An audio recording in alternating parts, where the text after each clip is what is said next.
daring pada pagi hari ini.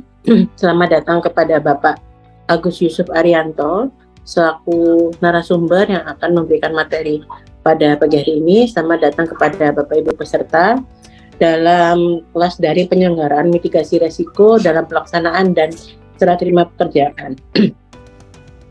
Untuk susunan acara pada pagi hari ini, yang pertama adalah pembukaan, kemudian ada foto bersama, selanjutnya nanti Bapak Ibu mohon selama kegiatan untuk mengaktifkan kameranya.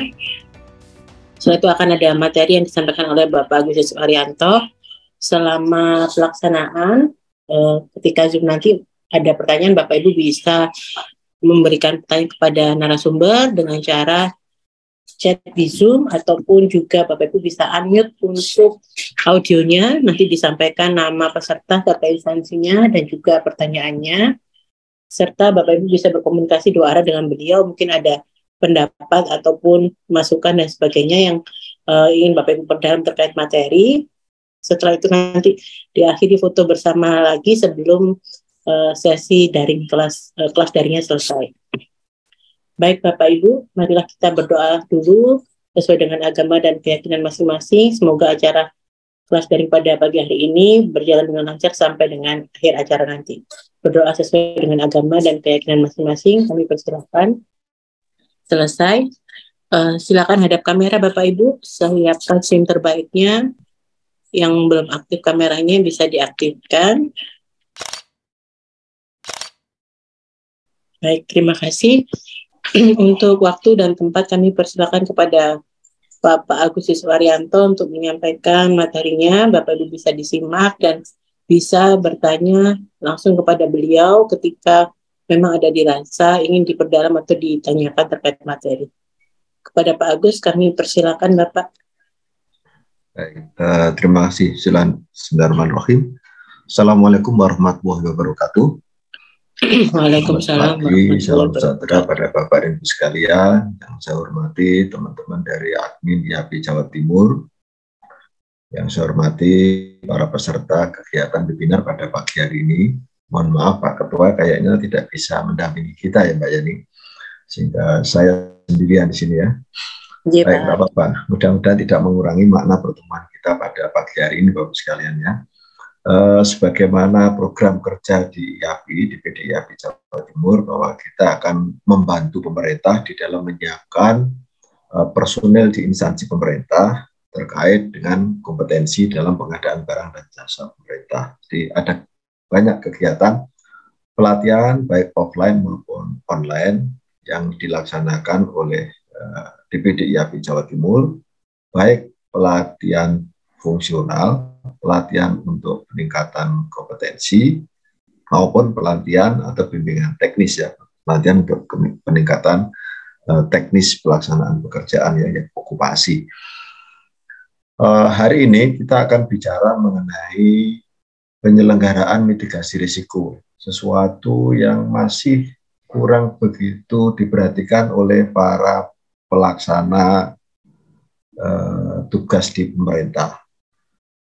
Padahal mitigasi risiko itu adalah salah satu hal yang bisa kita gunakan sebagai alat kontrol, alat kendali kita, alat kita untuk bisa mengetahui apa-apa saja yang kemungkinan akan kita hadapi, risiko-risiko atau faktor-faktor yang buruk yang akan mengganggu di dalam pelaksanaan tugas atau dalam hal ini pelaksanaan pengadaan barang dan jasa kita, sehingga akan mengganggu keberhasilan di dalam pelaksanaan pengadaan barang dan jasa.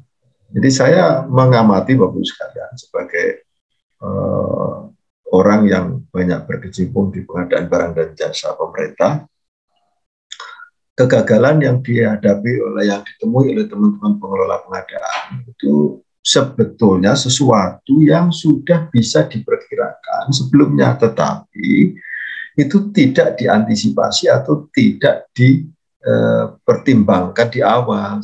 Seringkali begitu ada masalah baru dicari pemecahannya.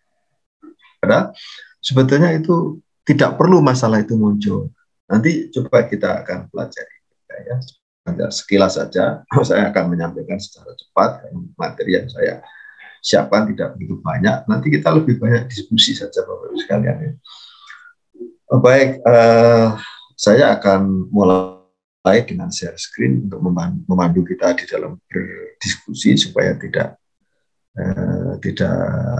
ngalor ngidul ya, supaya terarah. Baik Bapak Ibu sekalian, kegiatan kita pada pagi hari ini adalah penyelenggaraan mitigasi risiko dalam pelaksanaan pengadaan barang dan jasa sampai dengan serah terima pekerjaan. Apa itu risiko? Risiko itu adalah kemungkinan terjadinya suatu kondisi, peristiwa ya, keadaan yang dapat membawa dampak yang tidak diinginkan, yang biasanya itu sifatnya negatif, yang akan mempengaruhi terhadap tujuan atau strategi atau sasaran atau target yang ingin kita capai. Jadi karakteristik risiko itu adalah sesuatu yang sifatnya belum dapat diperkirakan, belum pasti terjadi, belum dapat dipastikan terjadinya, tetapi sifatnya dia merugikan, jadi akan mengganggu pencapaian tujuan atau target kita, atau mengganggu dalam proses strategi di dalam pengadaan. Nah, karena itu kalau kita mengacu pada karakteristik risiko ini, ada beberapa macam risiko ya. Ada risiko operasional yang dia mungkin mengganggu di dalam proses pelaksanaan pekerjaan, di dalam proses atau mekanisme pelaksanaan pekerjaan. Ada risiko teknis ya, yang dia akan mengganggu di mekanisme ya pengadaannya atau di risiko metodenya pengadaannya. Ada risiko keuangan yang misalnya munculnya kerugian keuangan negara, itu mestinya juga harus dipertimbangkan ya. Kemudian ada juga risiko risiko hukum yang banyak sekali dihindari oleh teman-teman ya, risiko hukum, risiko yang berdampak pada permasalahan hukum. Kenapa kita perlu memahami risiko? Kita perlu memahami risiko itu dalam rangka untuk mengidentifikasi di mana ini terkait dengan siapa yang nanti harus menangani risiko ini, pihak mana yang akan terkena risiko, ya, yang nanti juga akan bermuara pada kompetensi apa yang perlu kita siapkan untuk mengantisipasi risiko itu. Ya. Sehingga kita mampu mengelola risiko ini ya, secara efektif dan efisien. Ya. Kalau memang tidak bisa kita hindari, ya kita dengan meminimalisir kemungkinan terjadinya kerugian, munculnya kerugian, ya, meminimalisir risiko. Hal-hal yang harus kita lakukan untuk meminimalisir risiko itu kita nanti coba saya gambarkan nanti bagaimana kita melakukan merumuskan kategori risiko, mana risiko yang kategorinya tinggi, mana risiko yang kategorinya rendah. Kalau risiko yang kategorinya rendah, risiko yang dampaknya itu kecil, ya, yang gangguan terhadap proses pengadaan itu kecil, rendah, dan dapat kita antisipasi, ya, itu kita masukkan ke dalam risiko yang dampaknya rendah, yang mungkin bisa kita hadapi tapi dengan dengan persiapan, dengan alternatif-alternatif yang kita sudah rumuskan di awal. Tujuannya adalah untuk meminimalkan potensi atau munculnya kerugian. Ya. Seperti tadi saya sampaikan, baik kerugian dari sisi finansial, kerugian dari aspek ketenangan kerja, ya. Ini perlu juga yang seringkali kurang diperhatikan teman-teman sekalian.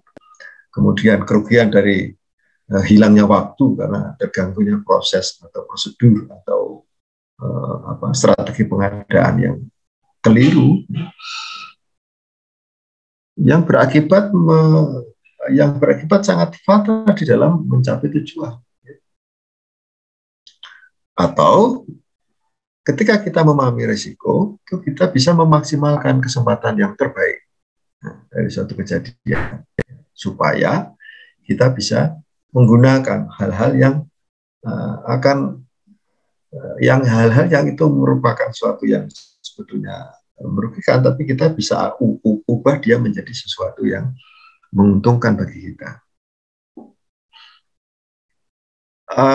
Di dalam pelaksanaan pengadaan barang dan jasa, di tahap perumusan kontrak, ya, beberapa risiko yang mungkin kita temukan, contohnya klausul kontrak itu tidak lengkap. Tidak lengkap sehingga menimbulkan multitafsir atau menimbulkan sesuatu yang tidak bisa mengantisipasi munculnya risiko. Isi kontrak itu mengarah kepada menguntungkan satu pihak. Nah, ini nanti menimbulkan risiko pertentangan kepentingannya, risiko pertentangan antara dua pihak. Nanti akan muncul, nanti pada saat di unwishing akan ditanyakan, akan dipermasalahkan. Kemudian penentuan jenis kontrak ya, tidak sesuai dengan karakteristik pekerjaan. Ini juga akan menimbulkan risiko. Ya, kontraknya mestinya bisa menggunakan kontrak, harus menggunakan kontrak kesatuan. Tapi Anda menggunakan kontrak lumsum, padahal volume pekerjaan belum dapat dihitung secara pasti. Apa risikonya? Nah, risikonya nanti Anda membayar pekerjaan yang volumenya tidak sesuai dengan yang tertuang di dalam spek. Tapi karena lumsum kontraknya, Anda harus bayar dulu. Nah, ini akan menimbulkan kerugian. Risiko finansial. Risiko multitafsir. Risiko di dalam penuangan pasal di dalam anggaran atau akun di dalam anggaran. Akun anggaran di dalam kontrak. Risiko mungkin kesalahan di dalam menuangkan ruang lingkup. Nah, itu akan mengganggu, menyebabkan kita mengalami risiko kerugian finansial atau mungkin kerugian pemanfaatan barang, kerugian teknis. Kemudian di tahap persiapan kontrak, itu risiko yang terjadi, dokumen yang dibuat itu, finalisasi kontraknya itu tidak sesuai. Contohnya misalnya nama penyediaannya. Seringkali begitu Bapak-Ibu sekalian ya. Setelah ditetapkan sebagai pemenang, kemudian penyedianya memberitahukan pada PPK nanti yang tanda tangan kontrak adalah si A. Padahal si A itu bukan pihak yang punya kewenangan untuk menandatangani perikatan mewakili perusahaan. Yang seringkali pinjam bendera itu ya. Ini mungkin juga ya, muncul kesalahan di dalam penulisan angka di dalam nilai kontrak, menuangkan di dalam angka di dalam apa itu termin pembayaran, misalnya begitu ya. Kemudian jangka waktu kontrak, ini risiko-risiko yang harus kita perhatikan ketika kita melakukan persiapan penandatanganan kontrak. Contoh risiko di dalam pengendalian kontrak, misalnya tidak dilakukan pengendalian dengan baik, sehingga muncul pekerjaan tidak selesai. Muncul permasalahan. Karena mungkin di tahap persiapan tidak dijelaskan tadi bahwa dia minta uang muka berapa.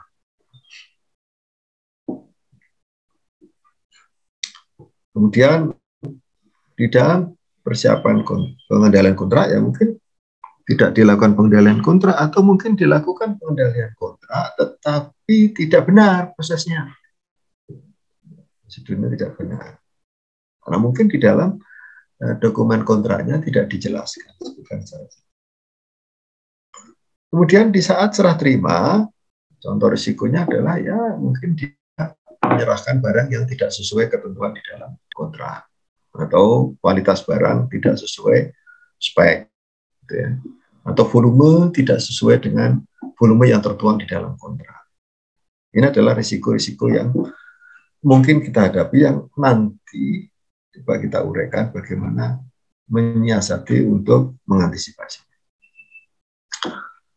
Risiko dalam pengadaan barang dan jasa itu dapat terjadi sejak di perencanaan sampai dengan di persiapan di pelaksanaan. Perencanaan misalnya risiko perencanaan itu kan tugasnya untuk memastikan bahwa pengadaan itu sesuai dengan kebutuhan, sesuai dengan kemanfaatan untuk kebutuhan instansi. Nah, ketika pengadaan itu direncanakan dengan tidak benar, ya, tidak sesuai dengan kebutuhan, ya boleh jadi nanti akan menimbulkan kerugian negara, ya.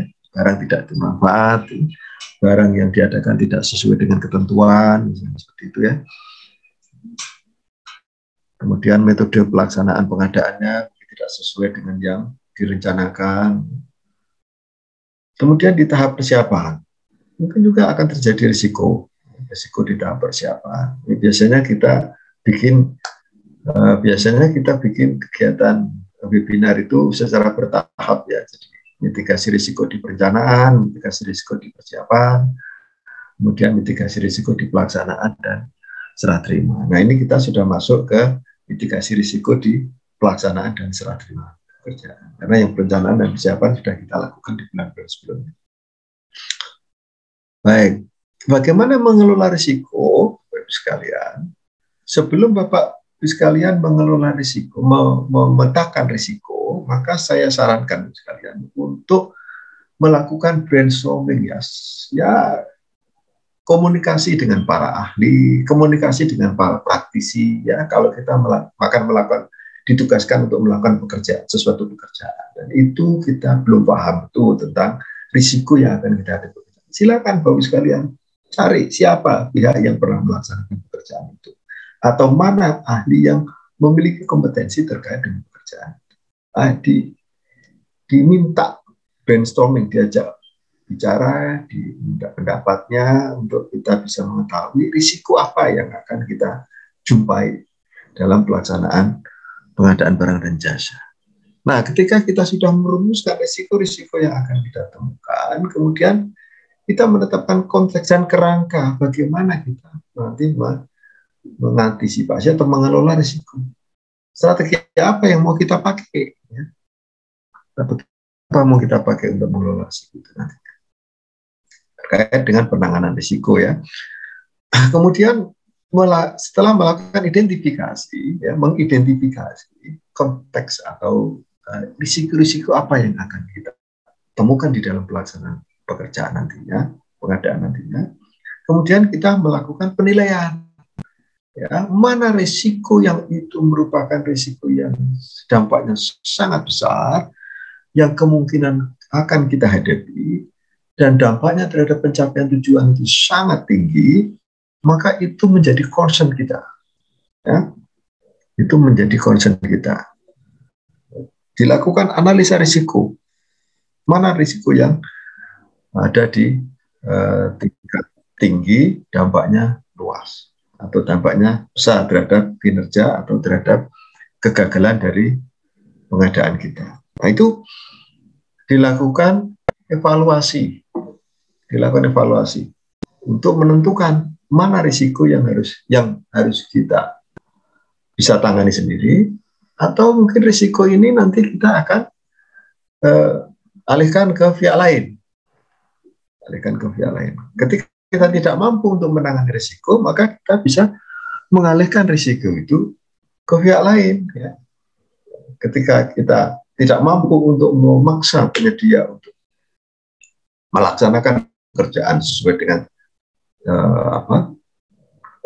kriteria kontrak, maka kita boleh jadi akan mengalihkan itu ke pihak lain, ya, sehingga kita minta ke penyedia untuk memberikan jaminan pelaksanaan. Jaminan pelaksanaan adalah tindakan kita, tindakan PPK, mengalihkan risiko tidak kepada pelaksana pekerjaan, tetapi kepada pihak lain di luar pelaksana pekerjaan. Jadi itu asuransi atau ya, supaya risikonya itu tidak ke kita dan tidak ke penyedia, tetapi dialihkan ke pihak lain dalam bentuk mengantisipasi atau mengganti kerugian yang muncul sebagai akibat munculnya risiko. Ya. Di dalam melaksanakan, mengelola atau menangani risiko itu ada beberapa tahapan. Yang pertama, tanggapan dan strategi penanganan risiko. Ketika kita sudah memutuskan bahwa kita akan menggunakan metode ini untuk melakukan akan menempuh cara ini untuk mengantisipasi risiko ini, maka kita perlu melihat, ya, menangani dengan baik, kemudian memantau dan mengevaluasi apakah penanganan risiko yang kita lakukan itu sudah bisa mengantisipasi risiko. Nah, kalau belum, maka kita perlu melakukan penelitian ulang. Misalnya begini, di pekerjaan konstruksi, risiko terhadap pekerjaan konstruksi adalah kegagalan dari pelaksana menyelesaikan pekerjaan. Nah, untuk mengantisipasi, maka di dalam skenario kontrak muncul istilah kontrak kritis. Apabila pekerjaan yang seharusnya sudah mencapai target 0 sampai dengan 70%, dia terlambat lebih dari 10%, maka dia akan dikenakan masuk ke kontrak kritis. Maka dia akan kita minta untuk menyampaikan paparan. Kenapa terlambat? Nah, kemudian kita buat rapat namanya SOKOS meeting, rapat pembuktian terhadap faktor-faktor penyebab keterlambatan. Kemudian kita lakukan skenario untuk mengantisipasi, ya, yaitu dengan membuat kesepakatan dengan kontraktor, membuat kesepakatan. Ini kenapa terlambat? Mungkin tenaga kerjanya kurang, mungkin alatnya yang terlalu kecil sedikit, atau mungkin pengiriman materialnya yang tersendat. Ini hal-hal yang kemudian bisa dibicarakan di rapat pembahasan keterlambatan pekerjaan. Solusinya ya mengantisipasi ini tadi, mana yang menjadi penyebab keterlambatan.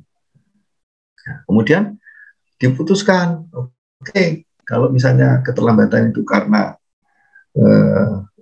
alatnya yang kurang, tenaganya yang kurang, ya maka disepakati ditambah alat, ditambah tenaga supaya bisa mengejar ketertinggalan. Nah, setelah disepakati, ya, ini adalah tindakan mitigasi risiko, disepakati, kemudian dipantau, dilaksanakanlah mitigasi risiko itu, dipantau.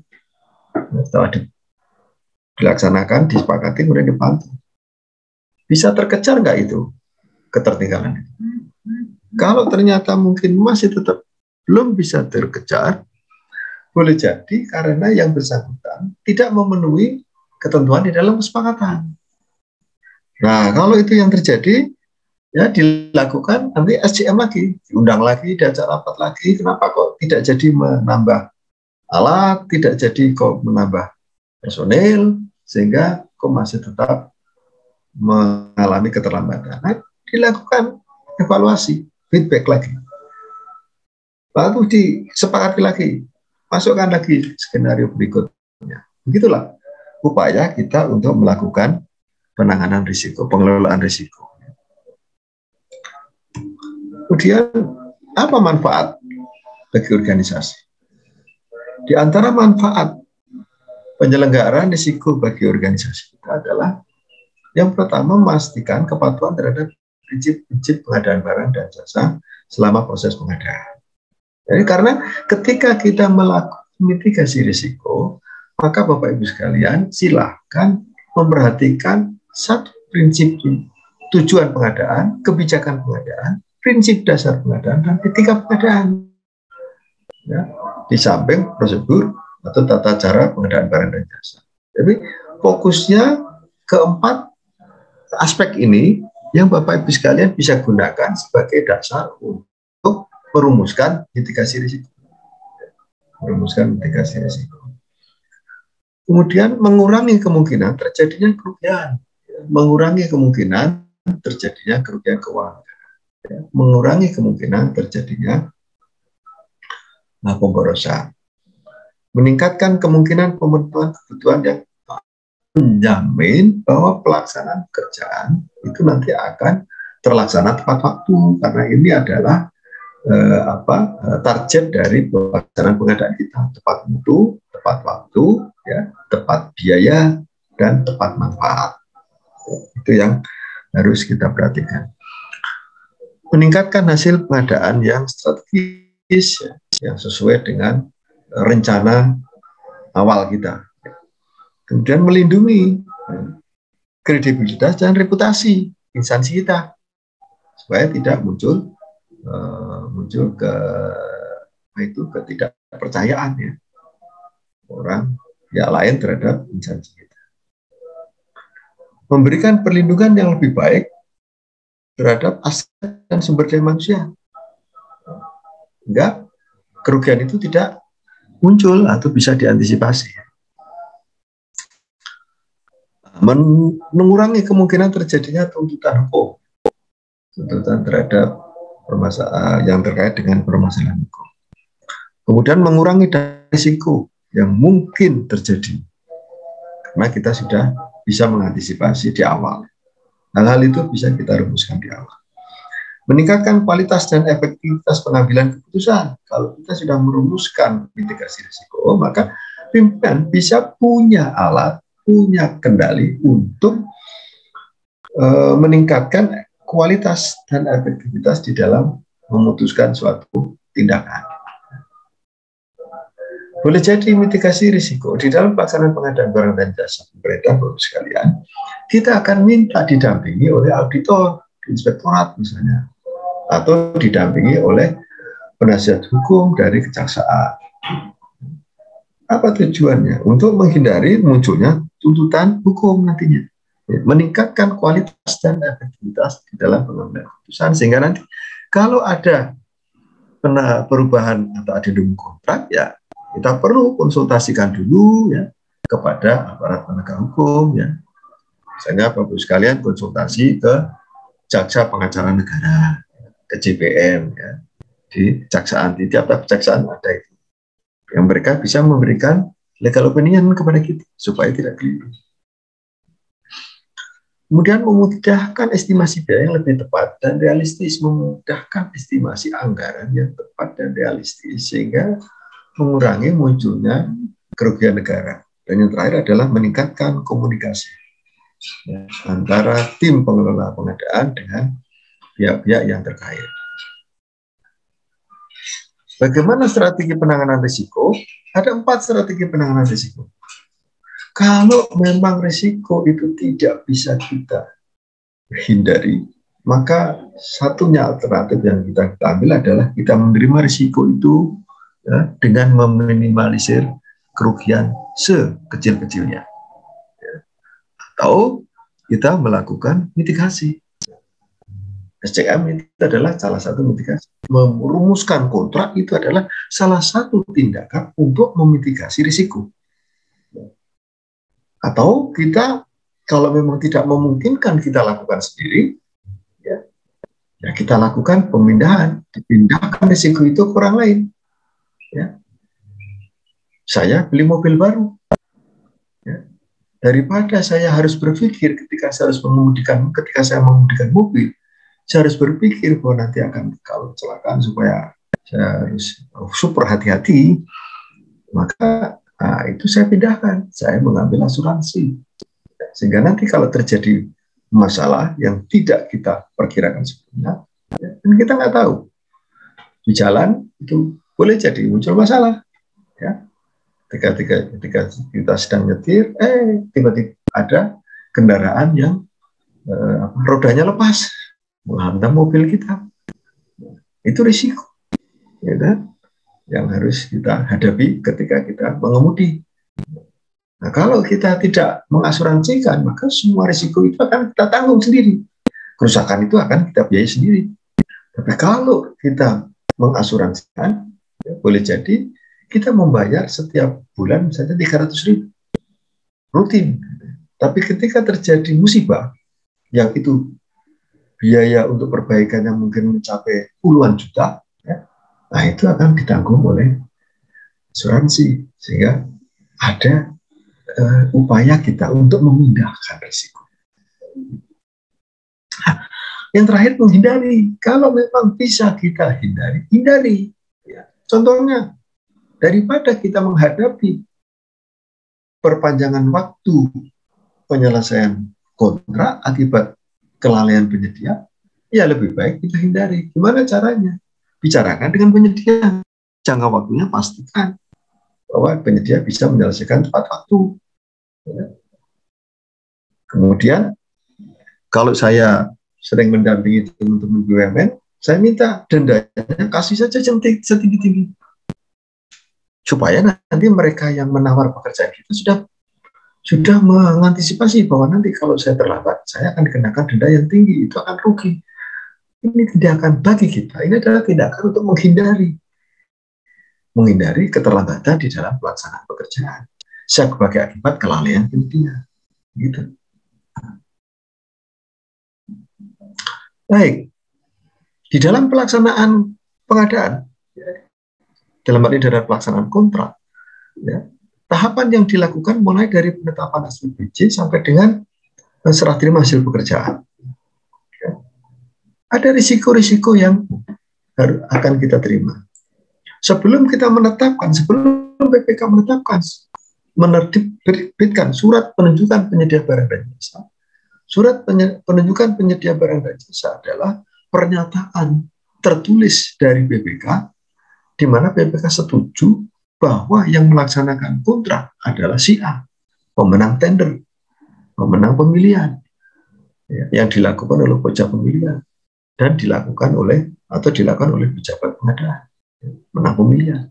Nah, untuk memastikan, ya, BPK wajib memastikan bahwa penyedia yang terpilih adalah pihak yang secara berdasarkan asas-asas berkontrak itu memenuhi. Antara lain, dia memiliki kecakapan. Nah, bagaimana melihat kemampuan dia memiliki kecakapan? Ya, setelah menerima penetapan pemenang, diundang, ditanyakan, mana tenaga ahlimu? Ya. Karena ini nanti ditugaskan untuk, berdasarkan keahliannya, ditugaskan untuk menjamin kehandalan struktur, ya, kehandalan dari pekerjaan.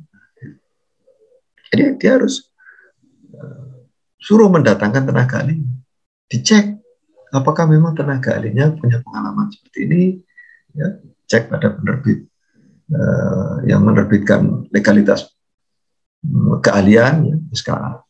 Itu dicek oleh pejabat pembuat komitmen. Karena boleh jadi oleh Pokja hanya dilakukan penilaian terhadap dokumen, penilaian terhadap kualifikasi teknis sebenarnya yang faktual itu dijaga oleh BPK sebelum dia menerbitkan SPPJ. Jadi seringkali teman-teman BPK setelah menerima penetapan pemenang dari Pokja, dia tidak melakukan review terhadap kualifikasi atau kompetensi dari penyedia. Dia tidak mengundang penyedia untuk menyampaikan paparan. Ya, harusnya diundang penyedianya, dicek kualifikasinya, dicek kompetensi penyedianya. Kalau perlu dicek kehandalan peralatannya. Ya, untuk memastikan bahwa dia memang cakap melaksanakan pekerjaan kita. Nah, ini yang mitigasi risiko seperti ini seringkali tidak dilakukan oleh BPK. Padahal prosedur pengadaannya sudah mengarahkan seperti itu, ya, mengatur seperti itu. Tapi seringkali BPK percaya gitu saja atas keputusan penetapan pemenang. Kemudian penandatanganan kontrak.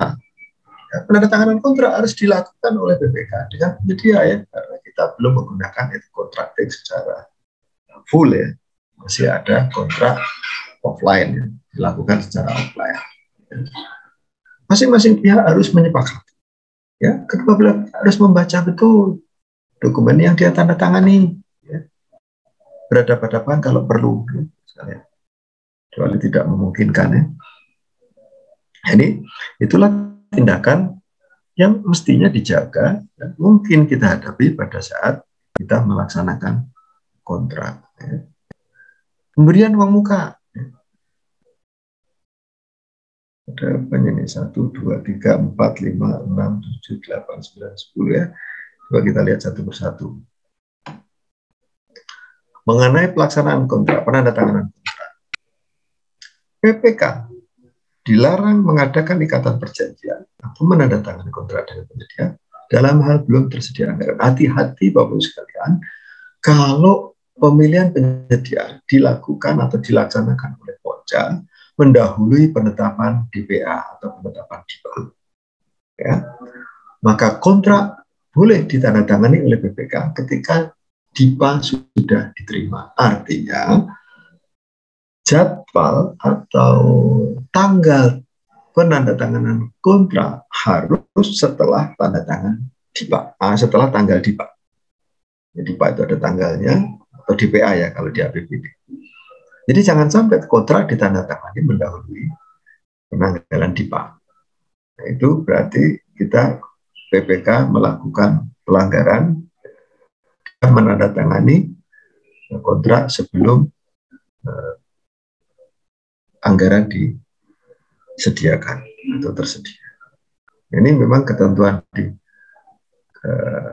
anggaran kita, kecuali kontrak tahun jamak ya, kecuali kontrak tahun jamak. Kalau kontrak tahun jamak itu adalah kontrak perikatan yang kesepakatan dalam penyelesaian pekerjaan yang jangka waktunya lebih dari 1 tahun anggaran. Kemudian dalam pembayaran prestasi pekerjaan, ketentuannya diberikan kepada penyedia setelah dikurangi angsuran pengembalian uang muka, retensi dan denda. Retensi sebesar 5% ya, atau diganti dengan jaminan pemeliharaan kalau dia pekerjaan yang membutuhkan masa pemeliharaan ya. Jadi bisa menggunakan uang retensi, bisa menggunakan jaminan pemeliharaan. Di dalam kontrak PPK menuangkan apakah setelah pekerjaan mencapai memasuki ke masa pemeliharaan pakai uang retensi atau pakai jaminan pemeliharaan. Harus dipilih salah satu.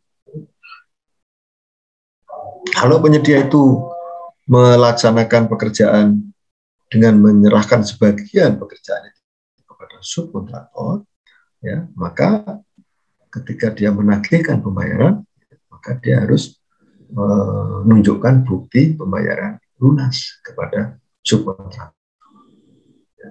Nah, ini ada risiko yang mungkin kita akan jumpai Bapak Ibu sekalian,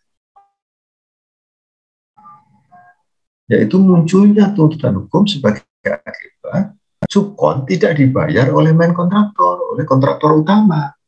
Kenapa?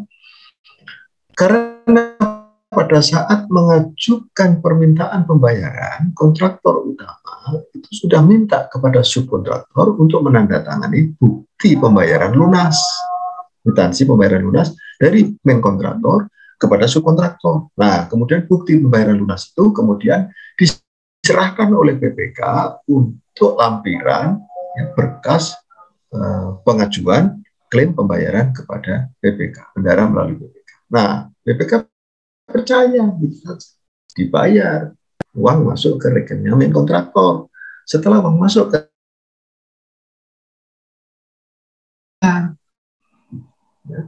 nah itu muncul masalah itu nanti, itu masalah hukum.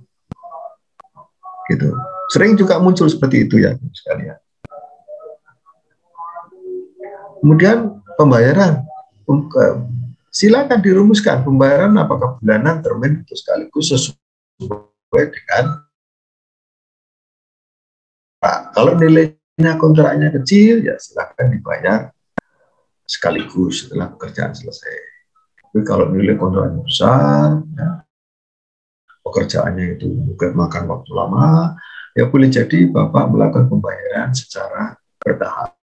Kontrak itu adalah kontrak pengerahan tenaga yang itu dibutuhkan untuk menghidupi keluarganya, ya silakan kontraknya dilakukan secara bulanan, ya. Dari kontrak cleaning service, kontrak kepada security, ya itu dibayarnya bulanan. Kontrak misalnya penyediaan makan minum, ya, kontrak penyediaan, ya sifatnya rutin bisa dilakukan secara bulanan ya, kontrak pada pengadaan ATK misalnya seperti itu ya. Kalau tidak mungkin dilaksanakan secara termin, ya mungkin dilaksanakan secara bulanan. Nah, kemungkinan akan muncul klausul mengenai pembayaran sebelum prestasi pekerjaan. Pada dasarnya, pembayaran pekerjaan itu dilakukan setelah yang bersangkutan melaksanakan pekerjaannya. Jadi ada progres yang bisa diterima oleh BPK dan pengguna, dimanfaatkan oleh pengguna, baru bisa dibayar. Boleh jadi dibayar di depan, misalnya untuk uang muka di depan, yang penting dia memberikan jaminan uang muka. Atau material onsite ya,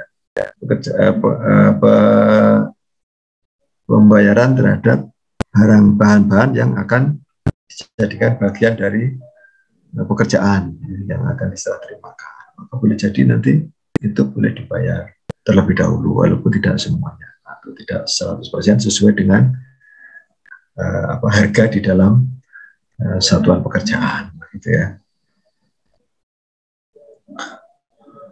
Atau pembayaran itu memang karakteristik kerjaan pengadaan itu memang harus dibayar lebih dulu. Misalnya Bapak sewa gedung ya untuk kantor, itu bisa harus dibayar di depan itu. Kemudian asuransi itu kan Bapak harus bayar di depan. Nah, ini material onsite ya, pembayaran terhadap bahan atau peralatan yang belum terpasang boleh. Yang penting itu tercantum di dalam kontrak. Baik. Nah, klausul berikutnya adalah perubahan kontrak. Perubahan kontrak boleh dilakukan oleh para pihak yang berkontrak. Tapi ada ketentuannya. Apabila memang terdapat perbedaan antara kondisi di lapangan dengan perencanaan, ya, dengan gambar atau spesifikasi pada saat perencanaan, silakan boleh. Pengadaan barang, penyedianya menyampaikan pada PPK, Pak PPK, ternyata barang yang saya tawarkan kemarin speknya sudah nggak ada di pasar, pabrik sudah tidak menghasilkan memproduk barang dengan spek seperti yang saya tawarkan kemarin. Boleh nggak saya ganti dengan spek yang lain yang mungkin setara atau lebih tinggi, tapi jangan lebih rendah ya, jangan lebih. Nah, kalau memang itu bisa diterima oleh PA selaku pengguna, silakan BPK menyetujui untuk dilakukan perubahan kontrak. Tapi jangan lupa, itu tidak bisa dilakukan secara lisan atau selembar kertas yang dikeluarkan oleh penyedia ya. Harus dibuktikan dengan surat pernyataan dari pihak pabrikan. Misalnya seperti itu. Jadi perubahan kontrak boleh dilakukan sepanjang itu memang terjadi perubahan kondisi lapangan dibandingkan pada saat perencanaan atau pada saat proses pemilihan penyedia. Nah, dilakukan perubahan kontrak. Saja prosesnya harus dilalui ya, ada mekanisme yang harus dilalui, ada dokumen-dokumen yang harus diciptakan atau dibuat, prosedurnya dibuat. Perubahan kontrak bisa dilakukan pada semua jenis kontrak, baik kontrak harga satuan, boleh dilakukan perubahan kontrak. Nah, ketentuannya tadi menambah atau mengurangi volume, atau merubah spek karena kondisi lapangan, atau mengubah jadwal pelaksanaan. Ya, kalau di aturan yang baru di Perpres kita ini juga dijelaskan boleh merubah kontrak karena terjadi perubahan administrasi, ya. PPK-nya berganti, boleh dirubah. Direkturnya ganti, boleh. Rekeningnya diubah, boleh. Diganti, boleh.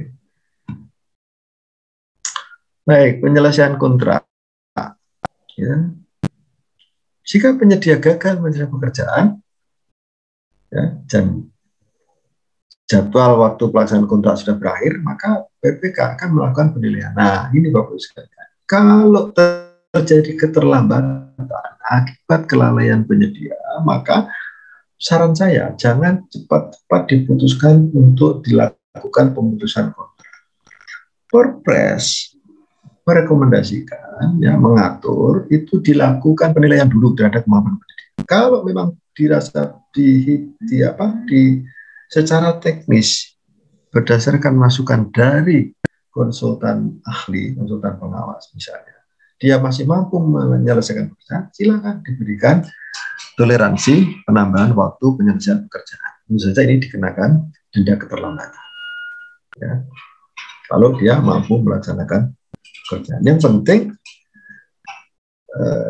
untuk di pengadaan melalui APBD tidak diatur mengenai pemberian kesempatan melampaui tahun anggaran.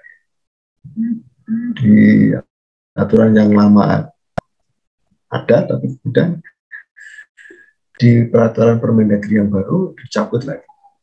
Jadi upayakan untuk pengelolaan pengadaan dengan menggunakan dana APBD itu penyelesaian pekerjaan itu tepat waktu, atau kalaupun misalnya harus dilakukan pemberian penambahan waktu itu tidak sampai melebihi batas akhir anggaran.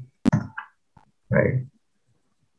Nah, ini adalah beberapa mitigasi risiko di dalam pelaksanaan pengadaan. Pertama, finalisasi dan validasi draft kontrak. Sudah saya jelaskan, ketika kita sebelum tanda tangan kontrak, maka kita lakukan finalisasi dan validasi. Finalisasi itu draft kontraknya difinalkan dulu. Tolong Bapak Ibu sekalian jangan dirubah draft kontrak. Draft kontrak tidak boleh dirubah kecuali hanya pada klausul memperpendek jangka waktu pelaksanaan pekerjaan. Klausul-klausul yang lain tidak boleh dirubah. Ya. Ini seringkali teman-teman dengan serta-merta merubah, ya. Kemudian, ya udah, draft kontrak yang sudah dimunculkan pada saat pemilihan penyedia itu tidak tertangani dulu, difinalisasi, kemudian divalidasi. Maksudnya divalidasi itu adalah disempurnakan, ya. Draft kontrak yang masih kosong-kosong, nama penyedia itu kan masih kosong, diisi alamat penyedia, gitu ya, diisi, ya. Kemudian nama direktur, kemudian nomor rekening, ya, nilai kontrak yang nanti didasarkan pada nilai penawaran atau nilai hasil negosiasi kalau itu konsultan, gitu ya. Itu validasi, ya. Atau kalau mungkin ada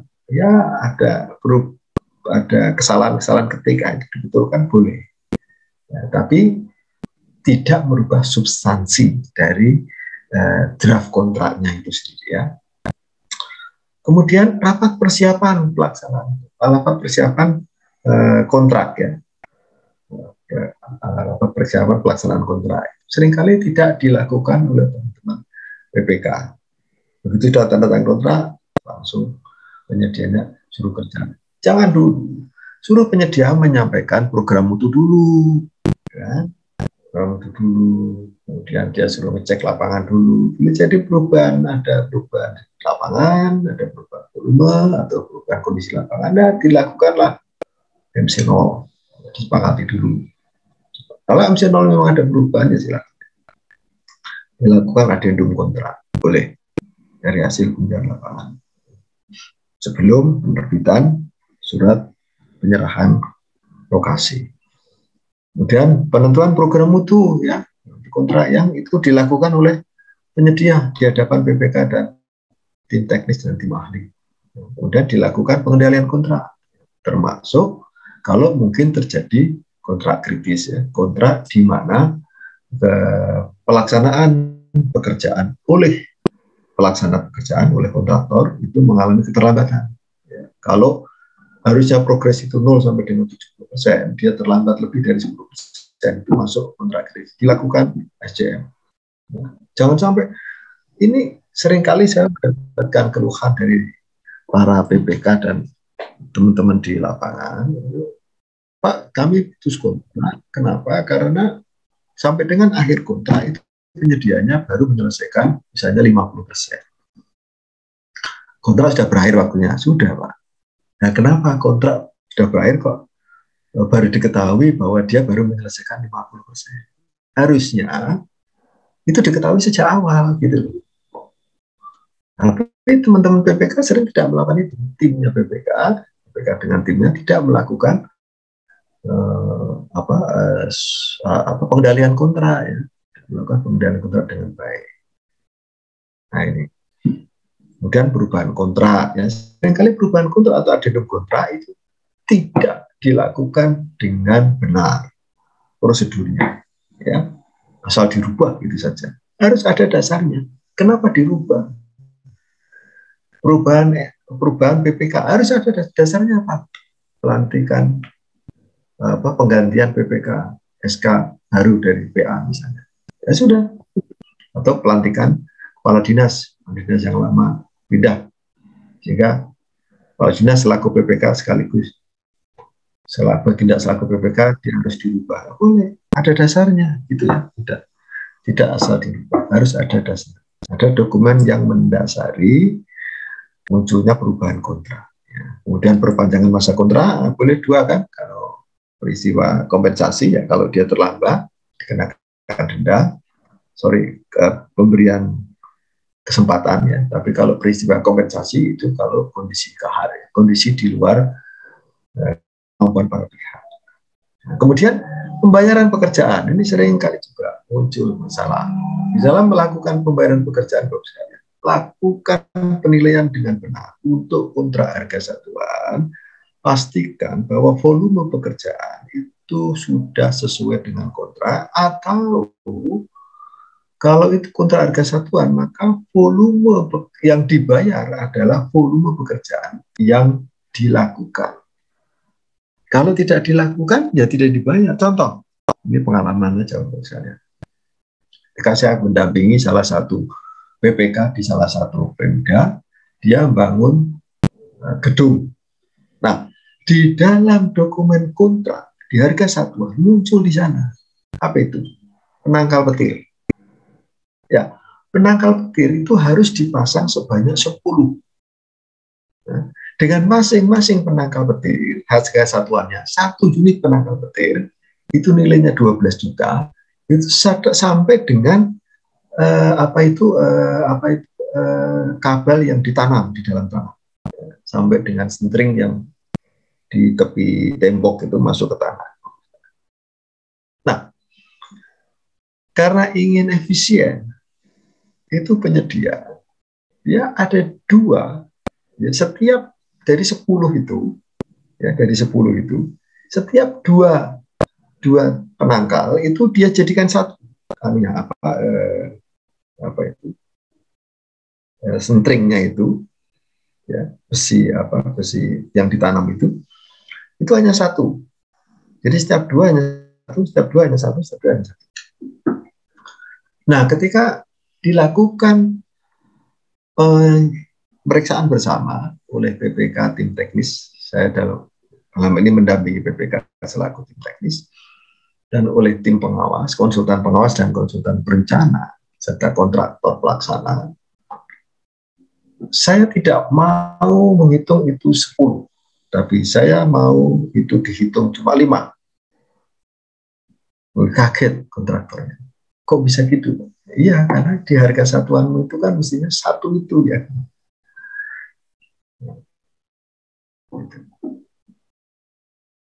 Tapi yang 5 sudah kau gandengkan itu tidak boleh diambil. Itu nanti akan menjadi bagian dari pekerjaan tapi tidak dihitung. Nah, waktu itu saya bersih tegang dengan pihak kontraktor. Kalau kami harus menghitung semua 10, ya 12 juta dikalikan 10 itu berarti 120 juta. Sedangkan yang kau tanam di dalam tanah itu hanya 5. Tapi tiangnya kau pancang 10 memang.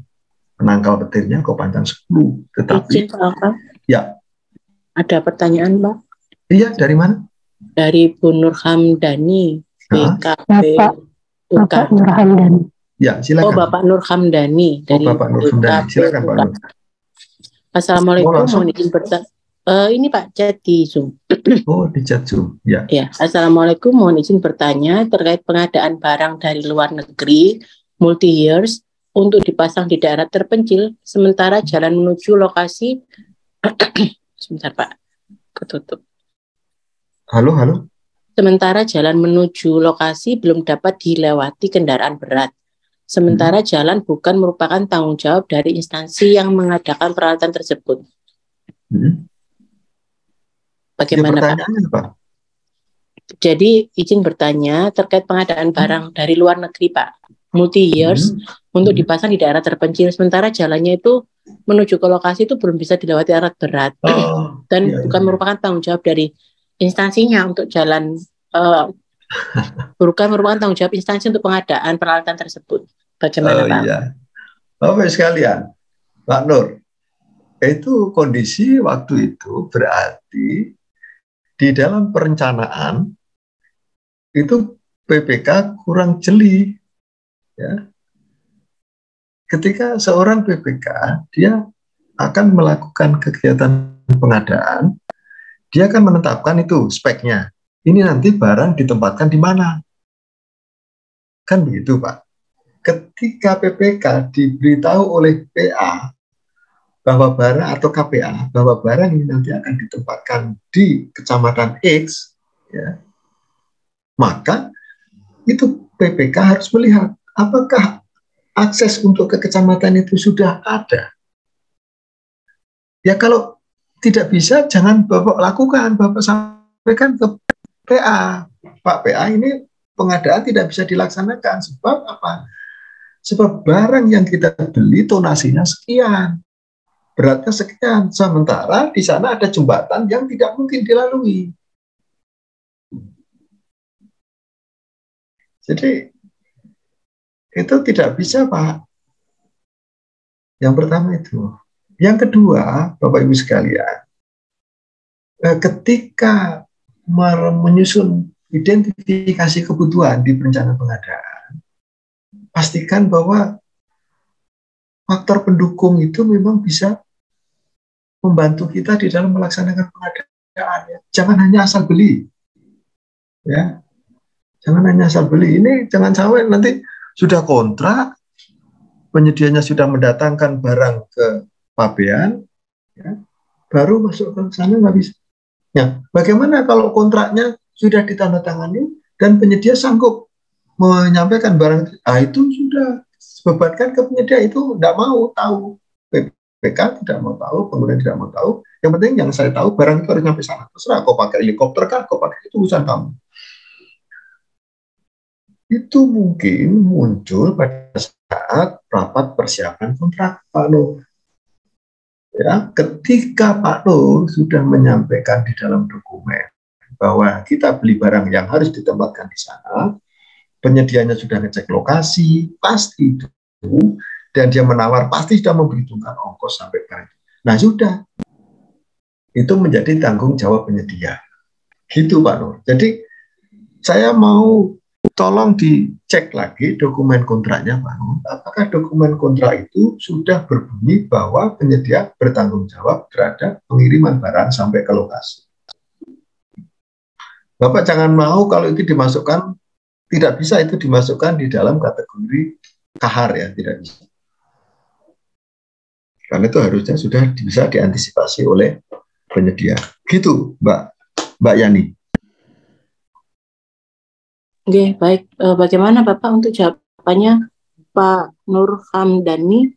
Pak Nur. Terima kasih Pak, sangat jelas Pak. Terima kasih. Ya, Pak. jadi ketika Pak Nur, ketika PPK menemukan kondisi seperti itu, jangan lupa nanti ketika nyusun HPS itu dimasukkan biaya untuk memobilisasi alat itu mulai dari mana, dari gudang atau dari pelabuhan ke lokasi itu. Mungkin dia pakai helikopter gitu, jadi harus ada biaya untuk sewa helikopter, itu biaya pengangkutannya harus dihitung Pak. Gitu Pak.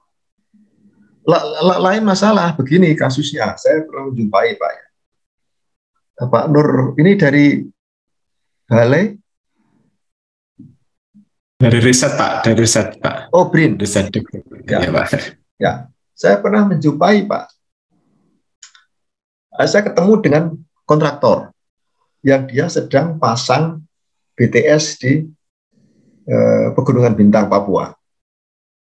Pada waktu itu dia sama-sama dengan saya naik pesawat mau balik ke Jakarta. Saya tanya, pekerjaan sudah selesai kok balik ke Jakarta? Belum Pak. Kenapa belum selesai? Karena jalan atau lokasi tempat kita pasang BTS itu dipalang oleh warga asli Papua. Mereka yang dulu sudah sepakat kita kontrak lahannya itu senilai 75 juta selama 10 tahun untuk pendirian BTS itu miliknya Kominfo.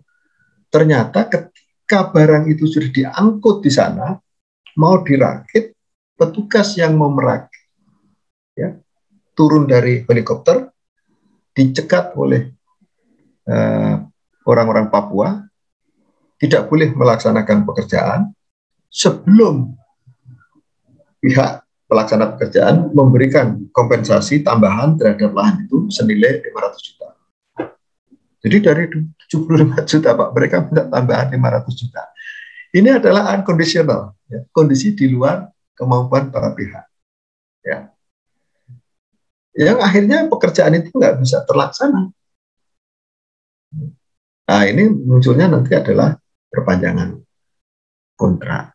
Tapi kalau kasus seperti yang Bapak sampaikan tadi, harusnya PPK sudah bisa memperkirakan ketika memang diperintahkan oleh PA untuk melaksanakan pengadaan barang, yang barangnya ini nanti harus dipasang atau harus ditempatkan di salah satu lokasi. Itu hal-hal yang harus dipertimbangkan. Ongkos kirim, ya, lokasi pengiriman, sarana pengiriman itu harus dipertimbangkan oleh PPK dan tim. Begitu Pak. Tapi seringkali teman-teman PPK nggak begitu Pak. Pokoknya sudah disetujui, penganggarannya disetujui, sudah mereka langsung eksekusi. Nah, kalau mereka sudah eksekusi itu, kalau itu sudah berkontrak Pak, di dalam dokumen kontraknya itu sudah berbunyi bahwa penyedia nanti akan mengirimkan barang sampai ke lokasi, tidak ada alasan penyedia bahwa jalannya tidak bisa dilalui, tidak bisa. Itu tanggung jawab penyedia. Gitu Pak Nur. Jadi kembali ke kontraknya ya Pak Nur. Oke. Terima kasih Pak. Terima kasih ya, Pak. Sama-sama Pak. Iya Mbak Yani. Masih ada Mbak Yani? Masih satu Pak, belum ada. Oh masih ada, belum ada ya. Baik. Contoh di dalam mitigasi risiko dalam kontrak ya. Rumuskan, misalnya tahapan apa? Tahapan perumusan kontrak. Apa kejadian yang mungkin dijumpai yang itu akan mengganggu pengadaan? Ya, klausul tidak lengkap. Apa sebabnya klausul tidak lengkap? Mungkin BPK tidak memahami bagaimana harus menyusun rumusan kontrak. Ya. Atau mungkin ada kelalaian. Kemungkinan dampak munculnya dampak adalah kerugian ya, karena akan ada bersitegang antara BPK dengan penyedia nantinya. Ya, kalau kontrak itu tidak lengkap klausulnya. Misalnya kalau lengkap itu begini, denda tidak dicantumkan. Ketika pekerjaan terlambat, BPK tidak bisa mengenakan denda, tapi dipropres ya. Memang harus dikenakan denda kalau itu keterlambatan akibat kelalaian penyedia. Tapi BPK tidak bisa mengenakan denda karena penyedia tidak mau. Pak, di kontrak kan tidak ada klausul denda. Nah ini ya, muncul kerugian negara. Kemudian di pelaksanaan kontrak misalnya terjadi keterlambatan pekerjaan karena mungkin penyebabnya pengendalian tidak dilakukan dengan baik. Dampaknya apa? Nah, dampaknya pemanfaatan barang itu jadi terlambat. Bagaimana solusinya kalau nanti muncul seperti itu ya?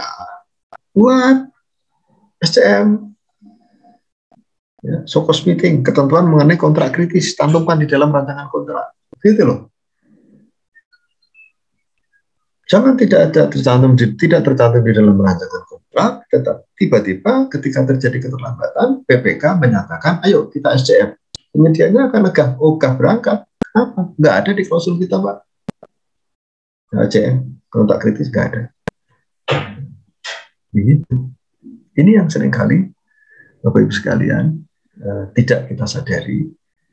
Padahal itu sebetulnya bisa kita antisipasi, tapi tidak kita lakukan karena kita tidak paham. Nah, ini silakan Bu sekalian, tahapan yang tadi saya jelaskan tadi, tahapan di dalam pengadaan tadi itu ya, bagaimana tadi.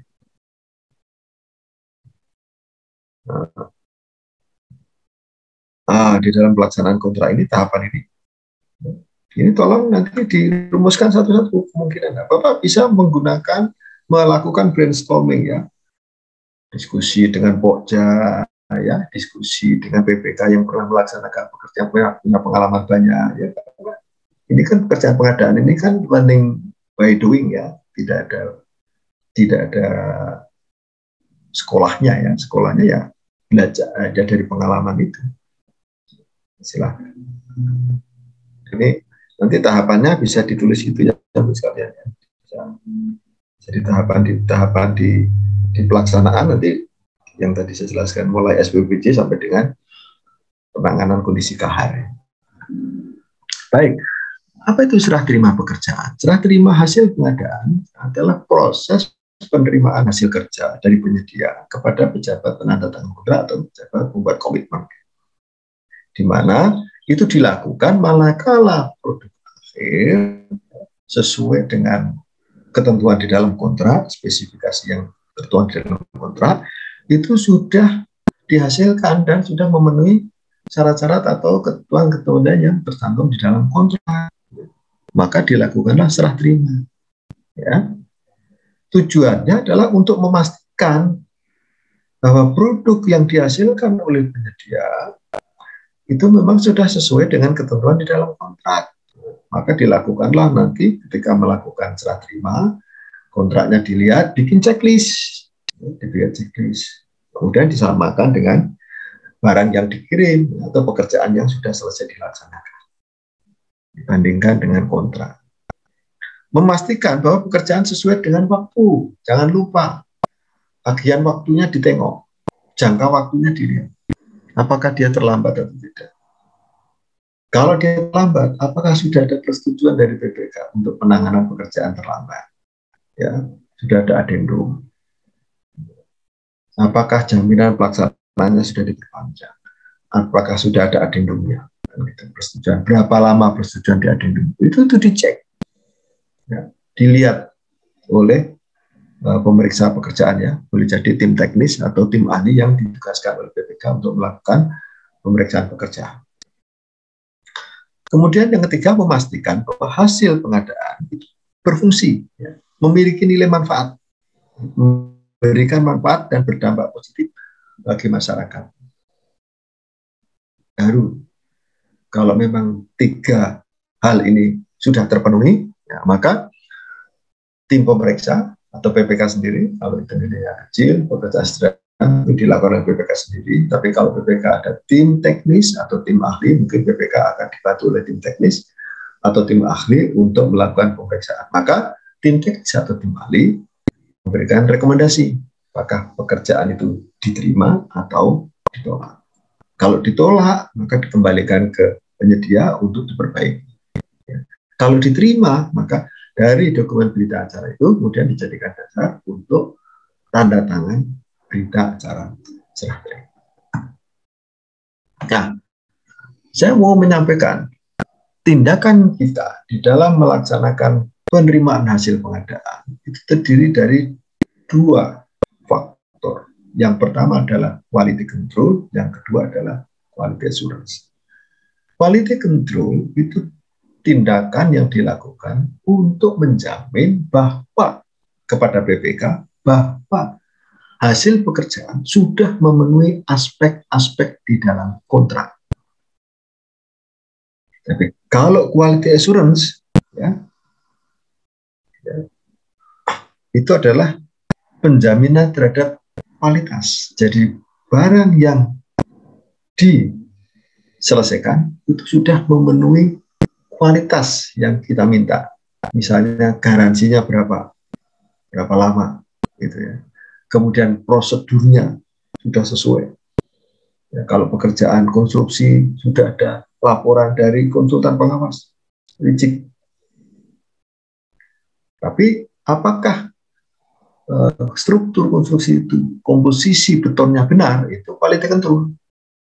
Ya, itu quality control. Quality assurance itu menjamin bahwa prosedur pengadaan sudah benar, semua aturan sudah dilalui. Ya, itu adalah penjaminan kualitas pengadaan. Juga bukan penilaian kualitas. Bukan, kalau quality control itu adalah penilaian kualitas. Jaminan kualitas itu ada dua, yaitu quality control dan quality assurance.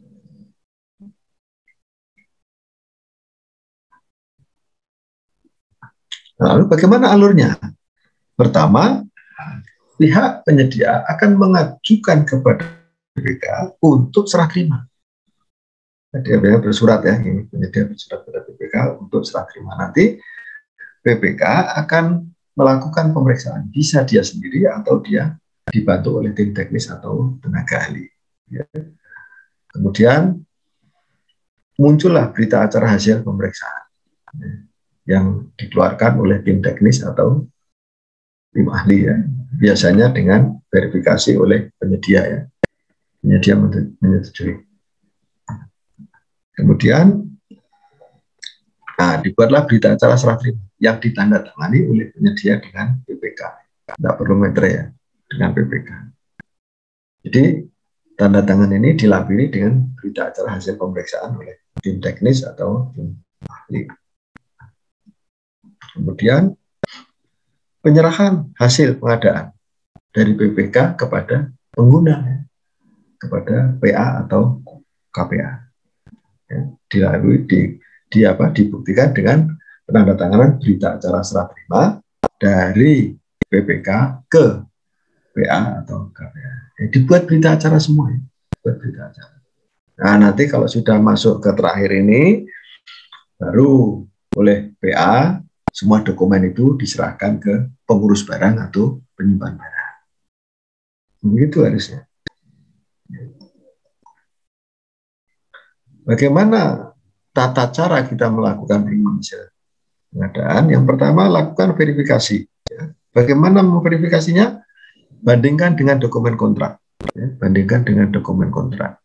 Jadi, gunakan dokumen kontrak sebagai alat kendali, ya, alat uji ya, untuk memeriksa hasil pengadaan. Ya. Bikin checklist. Buat checklist. Ya. Kualifikasinya, volumenya, dan ya, waktunya, lokasinya, kemanfaatannya, gitu ya. Kemudian mutunya, sebutkan di situ mutunya, secara licik sesuai dengan spek. Mutu barang. Kemudian bagaimana menentukan metodenya? Tentukan metode atau instrumen pemeriksaan dari tadi apa? Checklist tadi ya. Kalau memang harus ada harus ada uji ya, uji laboratorium ya, Anda harus minta hasil uji laboratorium ya, lihat di kontrak berbunyi tidak.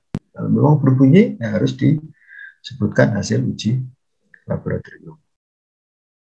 Kemudian dilakukan proses pemeriksaan dengan membandingkan antara barang yang dikirim dengan checklist dokumen standar itu daftar simak ya, kalau saya bilang itu daftar simak yang sudah dibuat tim memeriksa. Nah, kalau sudah clear, barang bisa diterima, artinya sesuai dengan ketentuan di dalam kontrak, kemanfaatannya juga muncul, ya sudah bisa dimanfaatkan, berfungsi. Maka dibuat berita acara, yang berita acara itu nanti diserahkan ke BPK sebagai dasar untuk penerbitan SPPBJ, tanda tangani BPK dengan pejabat pengadaan atau pejabat pembuat komitmen atau pejabat penandatangan kontrak. Terus sampai ke PA. Nah, ini alur penerimaan hasil pengadaan. Kalau pengadaan barang, mulai dari membuat definisi dari spek barang itu, ambil dari kontrak, ya, kemudian buat daftar simak, buat checklist, kemudian lakukan pengujian.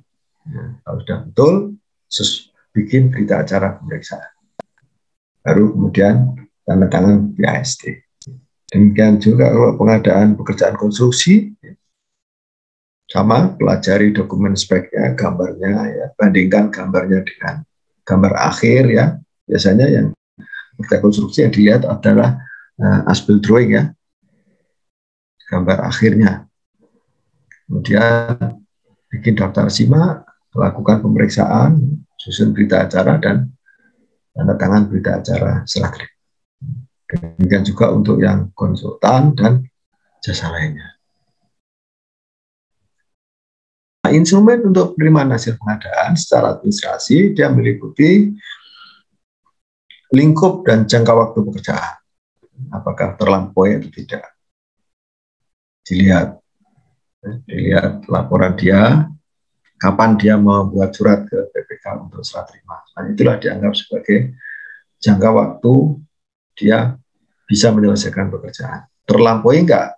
Melampaui kontrak tidak? Kalau melampaui kontrak, cek di dokumen adendum kontraknya ada tidak. Kalau tidak ada adendum kontraknya, bilang PPK, harus dilengkapi dengan adendum kontrak. Dalam rangka menjamin quality assurance, ya. Kemudian hak dan kewajiban para pihak, pelaporan pekerjaan ada enggak, dilengkapi enggak, ya, administrasi itu. Kemudian apakah ada denda, ada sanksi, apakah pernah ada perselisihan para pihak, mungkin diselesaikan melalui layanan penyelesaian sengketa. Itu adalah dokumen-dokumen administrasi yang patut dihimpun oleh tim yang bertugas untuk melakukan pemeriksaan penerimaan hasil pekerjaan. Kemudian dari aspek keuangan, apakah dia menerima uang muka? Kalau menerima uang muka, berapa dia menerima uang muka? Cek di dokumen kontraknya. Apakah memang PPK berniat memberikan uang muka, menyetujui pemberian uang muka? Apakah ada surat permintaan pencairan uang muka? Apakah sudah dilampiri dengan jaminan uang muka? Itu semuanya dicek. Ya, bikin checklist. Kemudian dari aspek teknis, ya, untuk aspek teknis, ya, meliputi segala aspek teknis yang berkaitan dengan pelaksanaan kontrak, ya. Uraian pekerjaan, ya, kemudian waktu pelaksanaan, syarat-syarat barang atau pekerjaan itu, misalnya harus ada uji layak fungsi, apakah sudah atau belum. Itu harus dicek betul, ya. Kemudian jangan lupa pengendalian kualitas mutu. Kalau memang tidak mampu, maka boleh diundang tenaga ahli, ya. Diundang, diminta untuk membantu melakukan uji, ya, uji beton misalnya, gitu, ya. Hitung sampai hasil akhir dari pekerjaan. Ini mitigasi risiko yang di serah terima hasil pekerjaan yang meliputi pemeriksaan, ya, atau pengujian. Hati-hati, harus dilakukan oleh mereka yang punya kemampuan, ya, punya kompetensi, yang keahlian. Kemudian sesuaikan dokumen kontrak dengan, jangan asal diterima barang. Harus dilihat dulu dengan dokumen kontrak. Cek betul. Bikin checklist. Daftar simak, buat daftar simak. Minta pendampingan tenaga ahli. Kalau terjadi cacat mutu, selama cacat mutu itu bukan cacat mutu minor, ya, maka bisa diusulkan ke PPK untuk dimintakan penggantian atau penyempurnaan ke penyedia. Tapi kalau cacat mutunya minor, boleh jadi mungkin ya bisalah ditoleransi, disempurnakan sambil penandatanganan berita acara dan proses pembayaran. Tidak perlu dikenakan denda ya. Kemudian cek denda keterlambatan, masa pemeliharaan. Apakah sudah terlampaui pekerjaan? Silakan, tergantung di kontrak atau di spek. PPK mensyaratkan masa pemeliharaan berapa? Ya. 1 tahun kan? 2 tahun. Ketika kita tahu bahwa kehandalan cat itu misalnya setelah melampaui 2 musim, ya jangan setengah tahun. Nah, kalau setengah tahun hanya musim ini aja, musim kemarau aja ya terjadi. Musim penghujannya, begitu datang hujan, masa pemeliharaan sudah selesai, datang hujan, luntur, catnya haus, catnya hilang misalnya gitu ya. Nah, itu jangan sampai. Kalau gitu ya 1 tahun. Jadi kenapa minta 1 tahun? Ya karena ini menguji kehandalan cat dalam 2 musim yang berbeda. Saya sering ditanya gitu, kenapa kita harus minta 1 tahun Pak Gus? Ya saya bilang ya logika aja, kita ini punya 2 musim, jangan cuma 1 tahun. Kecuali memang masa pemeliharaan itu ada di masa pancaroba, peralihan antara musim kemarau ke musim penghujan. Silakan kalau mau pakai setengah tahun. Jadi ada dasarnya ya. Kemudian kemanfaatan hasil pengadaan juga dilakukan. Hati-hati terhadap hasil pengadaannya. Harus betul-betul dapat dimanfaat, memiliki nilai manfaat. Nah, bagaimana cara kita memitigasi ini? Ya, lakukan uji atau dilakukan expose ya, expose presentasi atau mungkin dilakukan uji coba. Apakah memang barang itu betul-betul dapat dimanfaatkan. Nah, itu yang sering saya lakukan ketika saya mendampingi teman-teman PPK, diminta teman-teman PPK untuk mendampingi mereka dalam pelaksanaan kerjaan ya. Ketika saya mendampingi di salah satu BUMN, mereka beli alat untuk pengolah tanah, ya saya bilang jalankan. Jangan alat. Pernah tuh satu ketika saya cek di proyek saya di kementerian, saya lihat itu barang masih ada di dalam kotak, belum dibongkar, tapi sudah dibayar.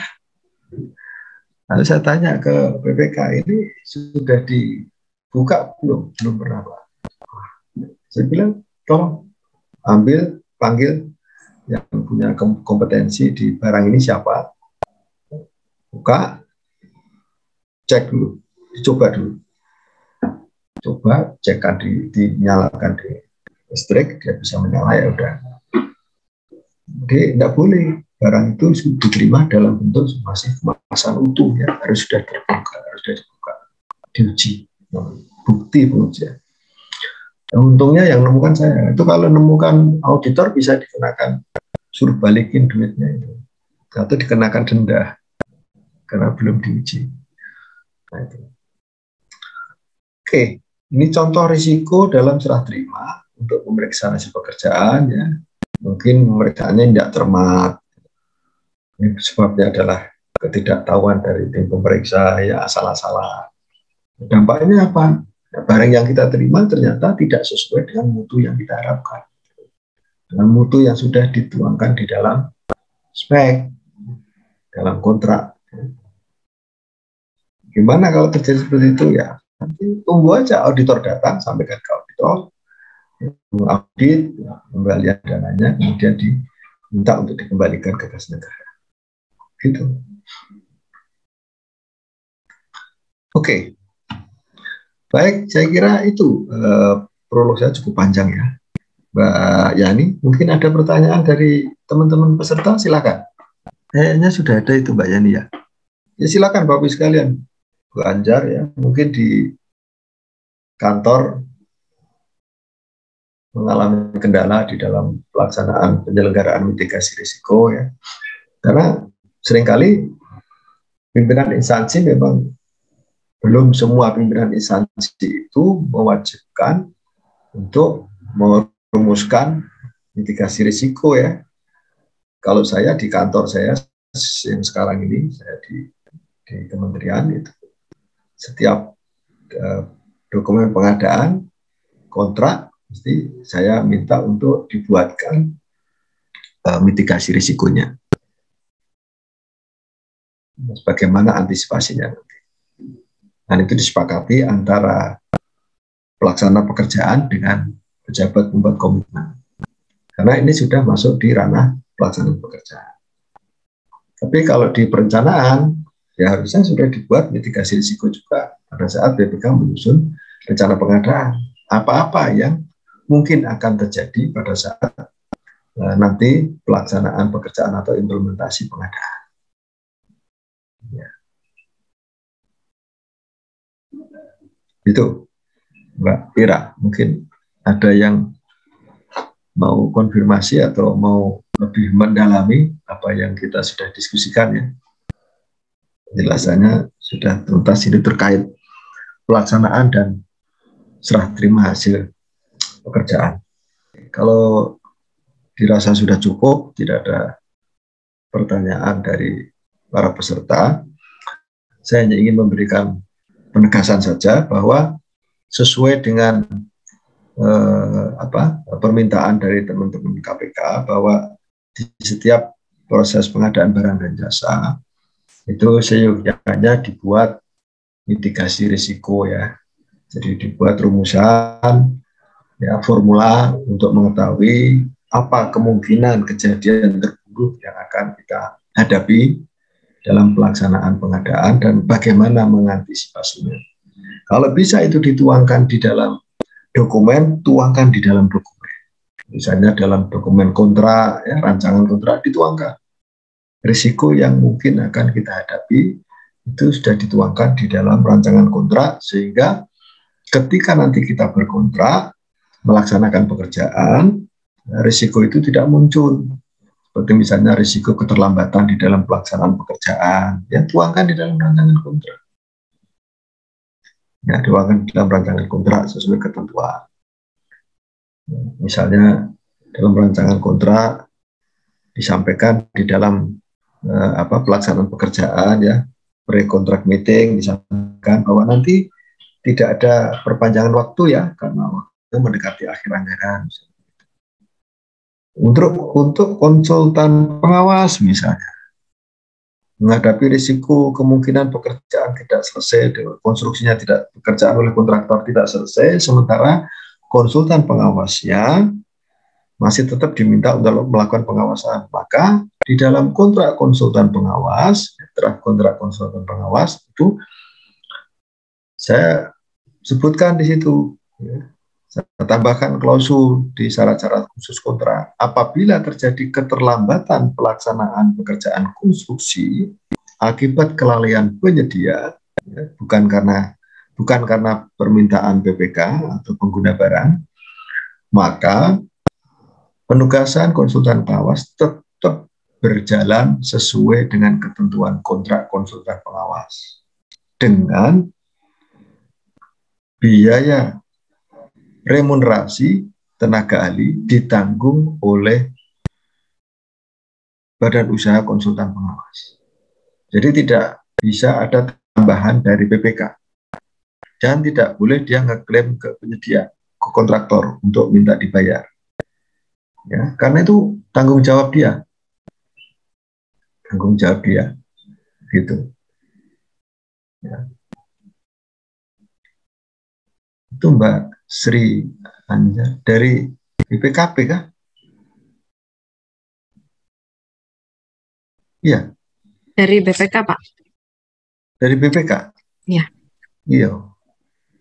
Dari BPK ya. Seringkali ada itu ya Mbak ya, permasalahan dengan konsultan pengawas ya.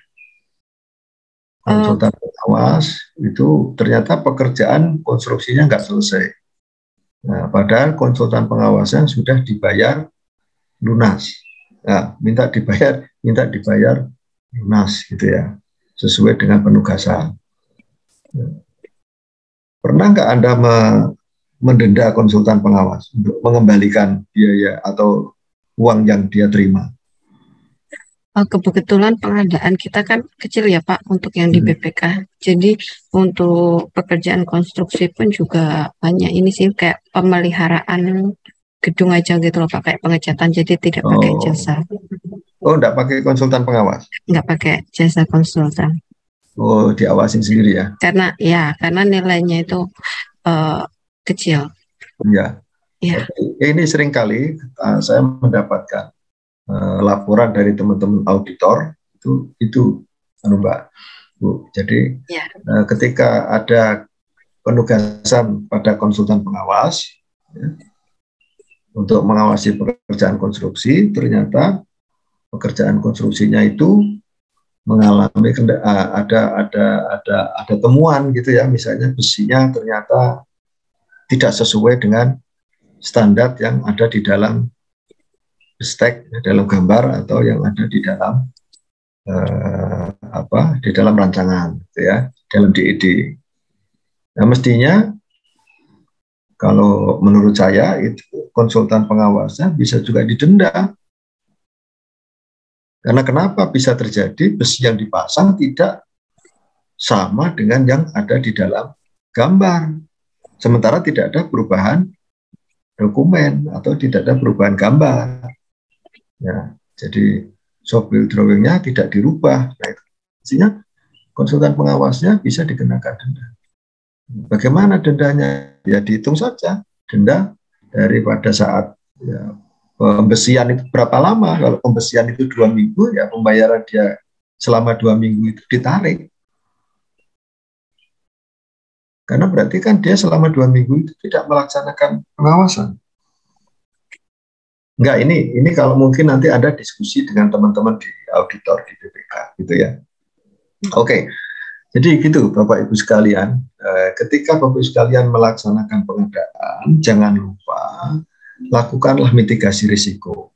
Nah, nanti kalau Bapak Ibu sekalian sudah membuat mitigasi risiko, itu konsultasikan ke auditor. Konsultasikan ke auditor dalam rangka probity audit. Audit pencegahan, supaya tidak muncul kerugian atau kekeliruan di belakang hari.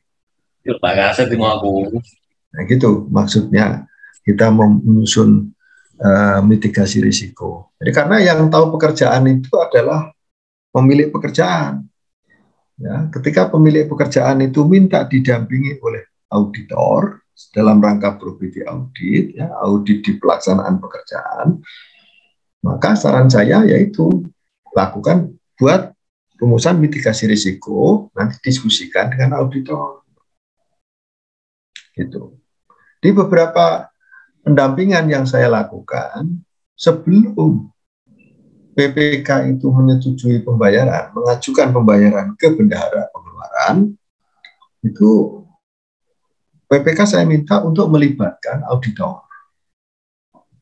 Melibatkan auditor untuk menghitung bersama-sama dengan konsultan pengawas, dengan konsultan perencana, ya, dengan inspektorat, ya, teman-teman auditor di inspektorat, itu menghitung secara pasti berapa nilai barang yang seharusnya, nilai pekerjaan ini harusnya kita bayar.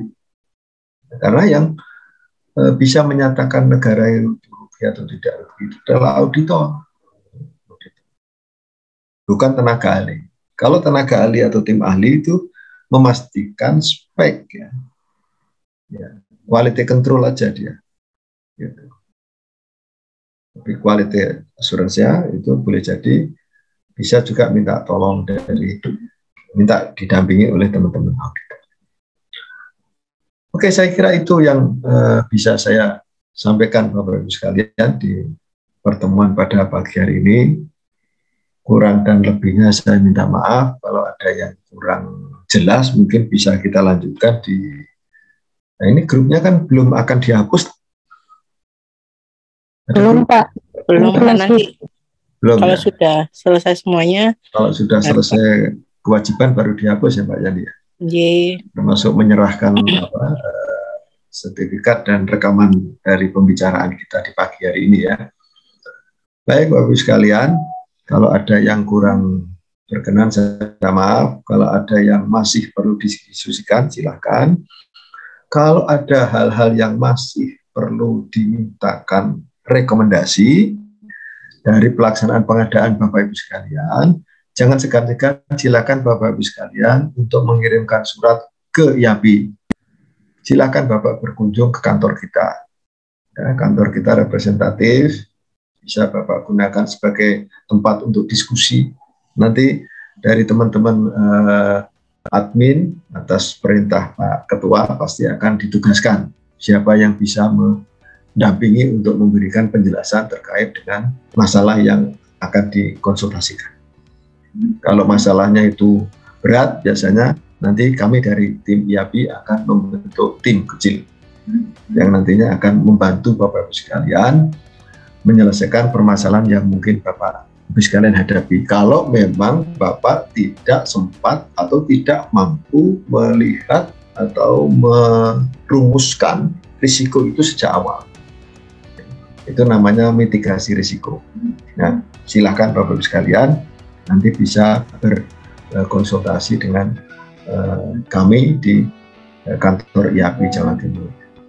Saya kira demikian. Sekali lagi, kurang dan lebihnya saya minta maaf. Terima kasih atas perhatiannya. Mudah-mudahan bermanfaat bagi semuanya. Salam saya untuk pimpinan instansi masing-masing. Terima kasih telah memberikan kepercayaan kepada kami dari IAPI DPD Jawa Timur untuk membantu meningkatkan kapasitas kompetensi dalam pengadaan barang dan jasa di instansi masing-masing. Saya kira demikian Mbak Ira, Mbak Yani. Terima kasih. Assalamualaikum warahmatullahi wabarakatuh.